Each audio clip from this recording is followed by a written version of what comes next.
பூங்காற்று திரும்புமா அடுத்த வர எபிசோடில் பார்த்தீங்க அப்படின்னா, ஆனந்தி, குமரன் எல்லாமே கடையில வேலை பார்த்துட்ருப்பாங்க. அப்போ பார்த்தீங்க அப்படின்னா, இந்த மாரி வந்து அங்க வேலை பார்க்குறவங்க, "நான் போய் வெளிய போய் சாப்பிட்டுட்டு வரோன்னு" சொல்லுவாங்க. சரி போய் சாப்பிட்டு வாங்கன்னு சொல்லிட்டு குமரனும் அவங்கள அனுப்பிச்சிருவாங்க. அப்போ வந்து குமரனோட ஃப்ரெண்டு குமரன் கிட்ட, "இதுதான் சரியான நேரம். அவங்க சாப்பிட்டுட்டு வர எப்படியும் 1 மணி நேரம் ஆயிரும். அதுக்குள்ள நீ வந்து ஆனந்தி கிட்ட உன்னோட காதல சொல்லிரு. இப்பதான் ஆனந்தியும் நீயும் தனியா இருக்கீங்க. ஒழுங்கா போய் இப்பயே காதல சொல்லிருன்னு" சொல்றாங்க. அதே மாரி குமரனும் சரி அப்படின்னு சொல்லிட்டு ஆனந்தி கிட்ட தன்னோட காதல சொல்லப் போறாரு.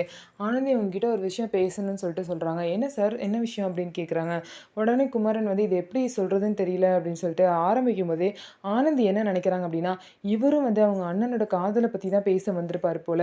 எத்தன தடவ சொல்றது அப்படின்னு சொல்லிட்டு ஆனந்தி மனசுல நினைச்சுக்கிட்டு, இவரு பார்த்தீங்க அப்படின்னா குமரன் வந்து அது வந்து ஒரு 3 வார்த்தை காதல் அப்படின்னு சொல்லிட்டு சொல்றாரு. உடனே குமரன் பார்த்தீங்க அப்படின்னா, அவங்க அண்ணனுக்காக தான் பேச வந்திருக்காங்கன்னு நினைச்சுக்கிட்டு ஆனந்தி வந்து, "தயவு செய்து விட்டுருங்க சார். இந்த காதல் அப்படிங்கிறது எங்க வாழ்க்கையில இனிமே கிடையவே கிடையாதுன்னு" சொல்லிட்டு ஆனந்தி வந்து சொல்றாங்க.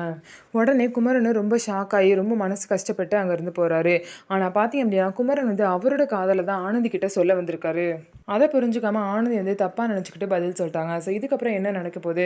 2 பேரும் மனச புரிஞ்சுகிட்டு எப்போ ஒருத்தர் ஒருத்தர காதல் சொல்லிக்க போறாங்கன்னு சொல்லிட்டு வெயிட் பண்ணி பார்க்கலாம். நம்ம வீடியோ உங்களுக்கு பிடிச்சிருந்தா நம்ம வீடியோவ லைக் பண்ணிக்கோங்க. மறக்காம நம்மளோட சேனல சப்ஸ்கிரைப் பண்ணிட்டு பாருங்க.